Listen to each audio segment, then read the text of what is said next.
नमस्ते बच्चों, आज मैं एक बार फिर आपके चैप्टर नंबर 13 लेकर उपस्थित हूँ, विद्युत धारा का चुंबकीय प्रभाव।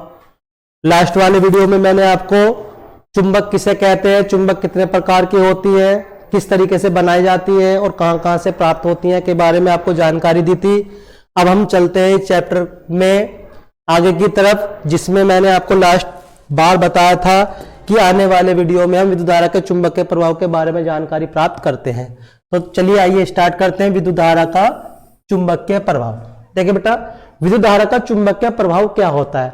जब भी हम किसी विद्युत धारावाही परिपथ के अंदर धारा प्रवाहित करते हैं, अर्थात इलेक्ट्रिसिटी को प्रवाहित करते हैं, तो उस धारावाही चालक तार के चारों तरफ एक ऐसा क्षेत्र स्थापित हो जाता है जो कि चुंबक के समान होता है।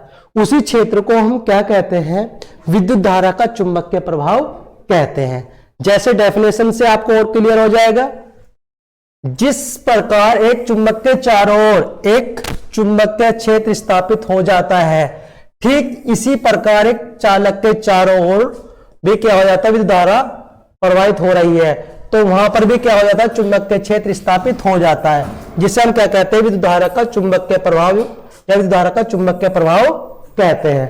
ठीक है, अभी मैंने आपको बताया जब भी हम किसी धारावाही चालक तार के अंदर धारा प्रवाहित करते हैं, तो जिस तरीके से आप एक चुंबक को लेते हो और उसे लोहे की तरफ को लेके जाते हो, तो कुछ क्षेत्र तो बेटा ऐसा होता है कि जहां पर चुंबक लोहे को अपनी तरफ को आकर्षित करती है, और जैसे जैसे चुंबक को आप लोहे से दूर लेके चलते चले जाते हो, तो आकर्षित करने का जो गुण होता है, अर्थात चुंबक को लोहे को अपनी तरफ को जो खींचने का गुण होता है, वो धीरे धीरे समाप्त होता जाता है। तो कहने का मीन्स बच्चा ये है कि जहां तक आप ऐसा महसूस करते हैं कि चुंबक लोहे को अपनी तरफ को आकर्षित कर रही है, तो वह सारा क्षेत्र जो होता है आपका चुंबकीय क्षेत्र होता है।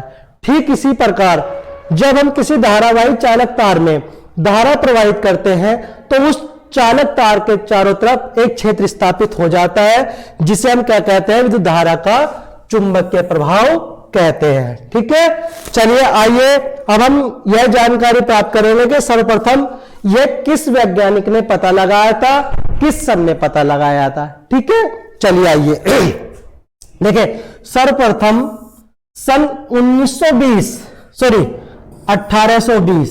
ये 1820 है बेटा।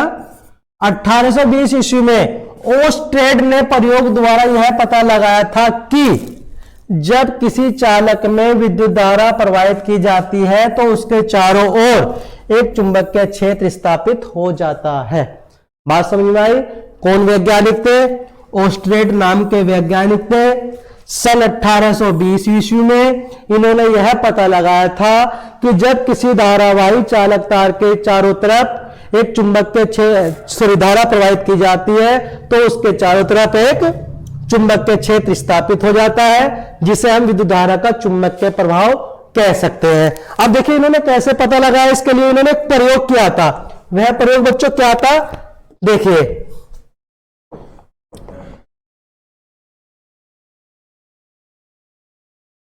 वह प्रयोग देखिए क्या था। देखिए ओस्ट्रेड का प्रयोग, इन्होंने बच्चों क्या किया था, एक चुंबकीय सुई लेते हैं, चुंबकीय सुई जो एक कंपास सुई के रूप में होती है, आपको मैंने क्लास में दिखा दिया था। सुई को क्या करते हैं, स्वतंत्रता पूर्वक छोड़ देते हैं। सुई स्वतंत्रता होने के कारण चुंबक की दिशा में होती है। सुई के ऊपर तथा उसके समांतर एक तांबे का तार है।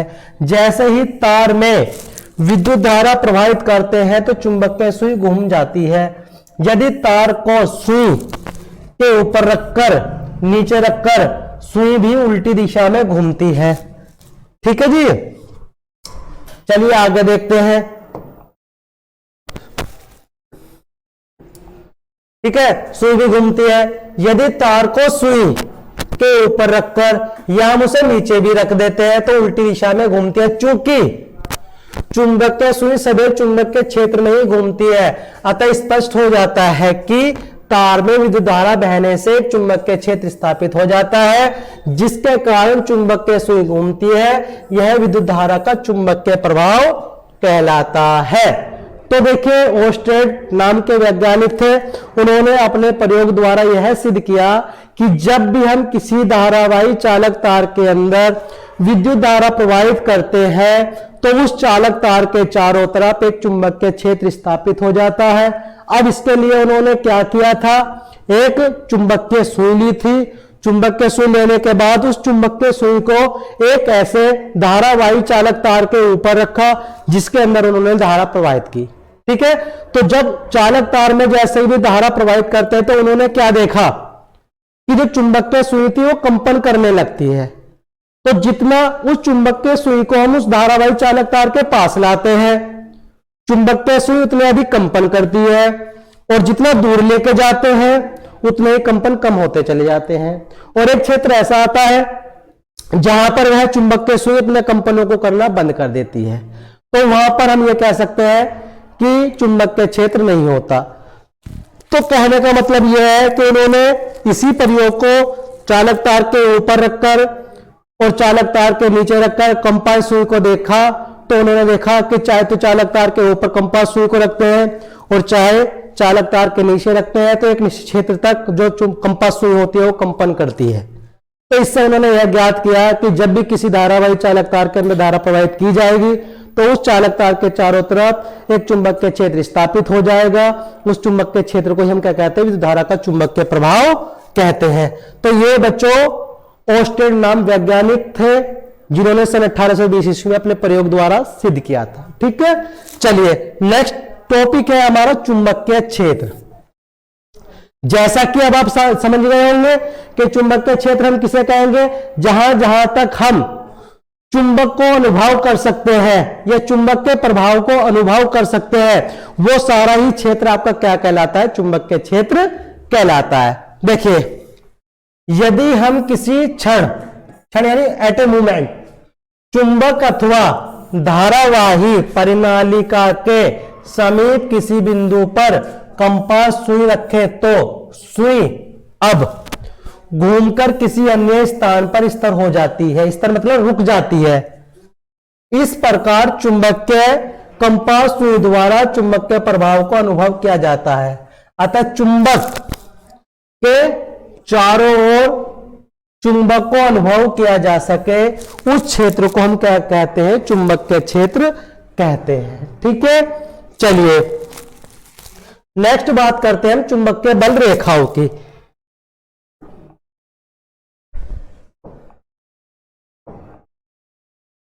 चलिए देखिए चुंबकीय बल रेखाएं।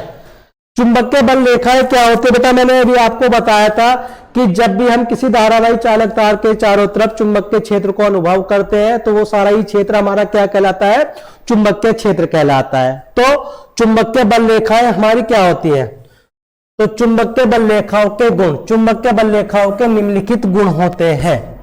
मतलब देखिए मैंने अभी आपको बताया चुंबकीय बल रेखाएं अर्थात चुंबक के चारों ओर का वह क्षेत्र जहां का चुंबक को अनुभव किया जा सकता है वो सारा चुंबकीय क्षेत्र कहलाता है। तो ये जो क्षेत्र होता है वहां पर कुछ बल रेखाएं कार्य करती है, तो उन बल रेखाओं के जो गुण होते हैं उनके बारे में बात करने वाले हैं।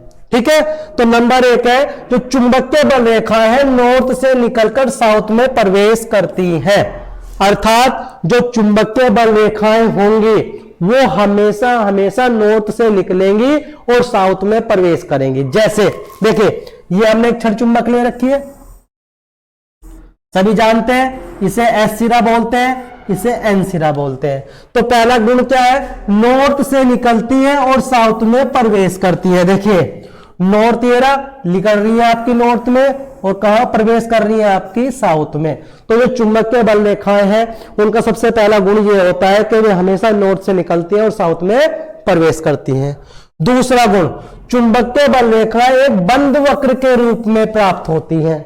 बंद वक्र का मतलब क्या है, देखिए आप देख रहे हैं बंद वक्र है अर्थात जहां वह क्षेत्र जो कहीं से भी खुला हुआ नहीं होता उसे हम क्या कहते हैं, बंद वक्र कहते हैं। ठीक है, नेक्स्ट है आपका ये बल रेखा एक दूसरे को कभी नहीं काटती। कभी नहीं काटती का मतलब ये कि एक दूसरे को कभी क्रॉस नहीं करती है।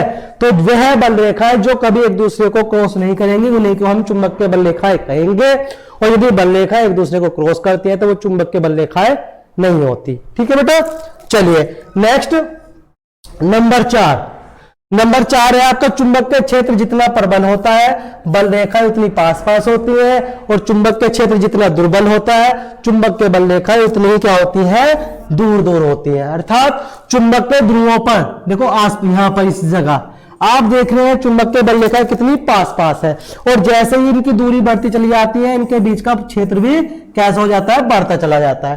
तो यह भी इसका एक गुण होता है। ठीक है बच्चों, वेरी मोस्ट इंपोर्टेंट टॉपिक है, एग्जाम में आने वाला है, इसलिए सभी बच्चे इसे ध्यान से समझे और नोट कर लें अपनी उत्तर पुस्तिका में। ठीक है बच्चों, तो आज के लिए इतना ही काफी है। आने वाले वीडियो में आपको इससे आगे का पढ़ाएंगे। Thank you.